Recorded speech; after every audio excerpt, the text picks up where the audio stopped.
सोचिए जरा, एक नया नया आजाद हुआ देश और वो एक ऐसा कदम उठाता है जिसे पूरी दुनिया इतिहास का सबसे बड़ा जुआ कह रही है। जी हाँ, हम बात कर रहे हैं भारत के पहले आम चुनाव की। ये सिर्फ एक चुनाव नहीं था, ये लोकतंत्र का एक जबरदस्त प्रयोग था। चलिए इसकी पूरी कहानी को समझते हैं। तो देखिए, उस वक्त माहौल क्या था। भारत के साथ साथ दुनिया में कई और देश भी आज़ाद हो रहे थे, और उनमें से ज़्यादातर ने ना राष्ट्रीय एकता और स्थिरता के नाम पर एक दलीय या फिर मिलिट्री रूल का रास्ता पकड़ लिया। आसान रास्ता। पर भारत ने चुना एक कहीं ज़्यादा मुश्किल रास्ता, मल्टी पार्टी डेमोक्रेसी का, और वो भी सबके लिए वोटिंग के अधिकार के साथ। ये उस जमाने में एक बहुत ही साहसिक फैसला था। और जैसा मैंने कहा, पूरी दुनिया को शक था, यकीन ही नहीं था कि ये हो पाएगा। भारतीय सिविल सेवा के एक ब्रिटिश अफसर ने तो यहाँ तक कह दिया था कि आने वाली पीढ़ियां इस बात पर हंसेंगी कि लाखों अनपढ़ लोगों से वोट डलवाए गए। मतलब सोच ये थी कि अरे भाई, जहाँ इतनी गरीबी हो, जहाँ लोग पढ़ लिख नहीं सकते, वहाँ ये लोकतंत्र का नाटक चल ही नहीं सकता, ये तो बुरी तरह फेल होगा। तो सवाल ये है कि इस लगभग नामुमकिन लगने वाले काम को आखिर किया कैसे गया। चलिए अब जरा गहराई में उतरते हैं। देखते हैं कि हमारे नए नवेले चुनाव आयोग ने दुनिया की सबसे बड़ी डेमोक्रेटिक मशीन को एकदम स्क्रैच से, मतलब शून्य से कैसे खड़ा किया। याद रखिए, सब कुछ पहली बार हो रहा था और दांव पर लगा था पूरे देश का भविष्य। सबसे पहले तो चुनौती का आकार देखिए। वोटर कितने थे? 17 करोड़। 17 करोड़ लोग, जिनमें से ज्यादातर ने अपनी जिंदगी में कभी वोट का बटन तो छोड़िए, बैलेट बॉक्स तक नहीं देखा था। और सिर्फ एक चुनाव नहीं था। राज्य स्तर पर लगभग 3,200 यानी 3,200 एमएलएस चुने जाने थे। और फिर राष्ट्रीय स्तर पर लोकसभा के लिए 489 सदस्य। ये आंकड़े ही अपने आप में बता देते हैं कि ये काम कितना कितना विशाल था। पर चुनौतियां सिर्फ इन बड़े बड़े नंबरों की नहीं थी। असली मुश्किल तो जमीनी हकीकत थी। सोचिए, सिर्फ 15% वोटर ही साक्षर थे। पूरे देश की वोटर लिस्ट पहली बार बननी थी। एक ऐसा वोटिंग सिस्टम बनाना था जिसे वो इंसान भी समझ सके जिसने कभी अक्षर ज्ञान भी नहीं लिया। और ये सब करवाने के लिए 3 लाख से ज्यादा अधिकारियों को ट्रेनिंग देनी थी। मतलब ऐसा कुछ दुनिया में पहले कभी कहीं नहीं हुआ था। और इसी दौरान एक बहुत बड़ी सामाजिक चुनौती भी सामने आई। जब पहली वोटर लिस्ट बनी ना, तो पता चला कि उसमें करीब 40 लाख महिलाओं का तो नाम ही नहीं है। उनकी पहचान बस इतनी थी, फलाने की बीवी या फलाने की बेटी। चुनाव आयोग ने इसे मानने से साफ इनकार कर दिया। उन्होंने कहा नहीं, हर वोटर की अपनी पहचान है, और पूरी लिस्ट दोबारा बनाने का ऑर्डर दिया। ये छोटी सी कहानी दिखाती है कि सिर्फ एक लिस्ट बनाना भी कितना मुश्किल था और लोकतंत्र को जमीन पर लाना कितना जटिल। तो फिर साक्षरता वाली प्रॉब्लम को सॉल्व कैसे किया गया? यहाँ पर एक बहुत ही इंजीनियस, एक जबरदस्त सिस्टम बनाया गया।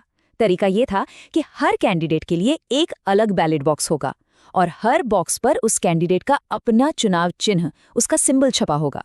वोटर को कुछ नहीं करना, बस एक खाली बैलेट पेपर लेना है और अपने पसंद के कैंडिडेट वाले डिब्बे में डाल देना है। सिंपल।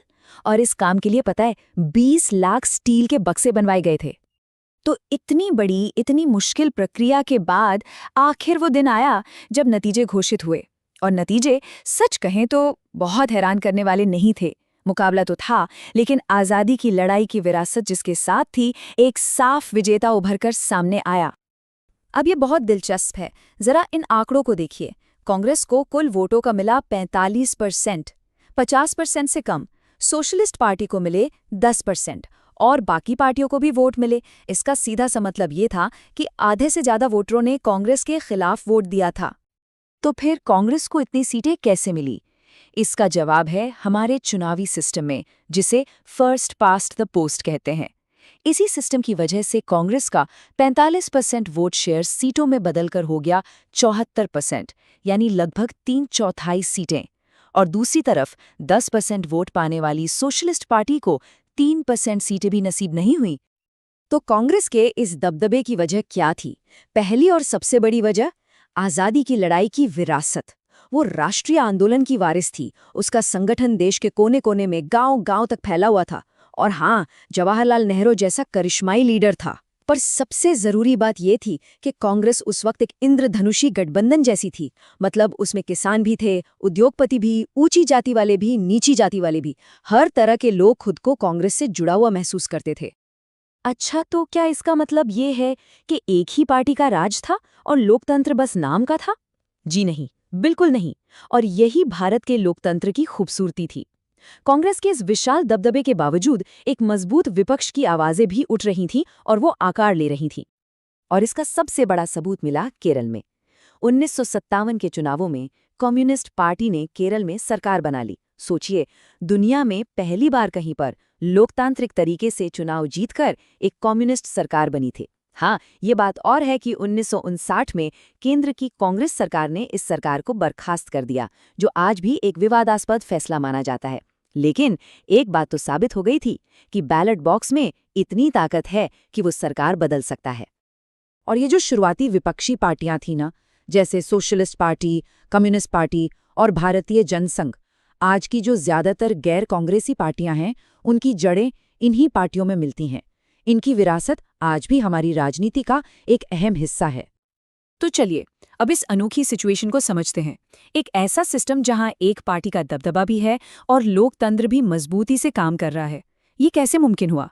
इसने कैसे एक बिल्कुल नया पॉलिटिकल मॉडल तैयार किया जिसे कांग्रेस सिस्टम कहा गया? देखिए, एक बात साफ समझनी होगी। भारत में जो एक पार्टी का दबदबा था, वो चीन या क्यूबा जैसा नहीं था, जहां कानून ही कहता है कि एक ही पार्टी होगी। नहीं, यहां ये दबदबा खुले, स्वतंत्र और निष्पक्ष चुनावों में हासिल किया गया था, जहां कई और पार्टियां भी मैदान में थीं। और ये एक बहुत बहुत बड़ा अंतर है। तो ये सिस्टम काम कैसे करता था?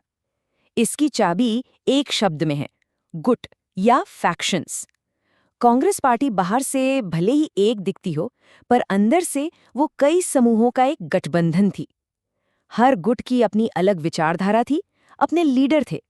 कोई थोड़ा लेफ्ट की तरफ झुका था, कोई राइट की तरफ। और ये गुट पार्टी के अंदर ही एक दूसरे से मुकाबला करते थे, ठीक वैसे ही जैसे बाहर अलग-अलग पार्टियां करती हैं।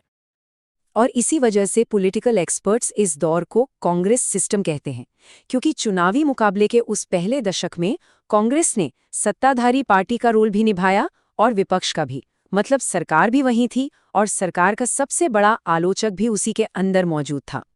इस अनोखे कांग्रेस सिस्टम ने नए नए आज़ाद हुए भारत को वो स्थिरता दी जिसकी उसे सख्त ज़रूरत थी। लेकिन ये अपने पीछे एक बहुत बड़ा सवाल भी छोड़ गया कि क्या होता है जब सहमति पर टिका इतना बड़ा इंद्रधनुषी गठबंधन बिखरने लगता है। इस एक सवाल ने आने वाले दशकों की पूरी भारतीय राजनीति की दिशा तय कर दी।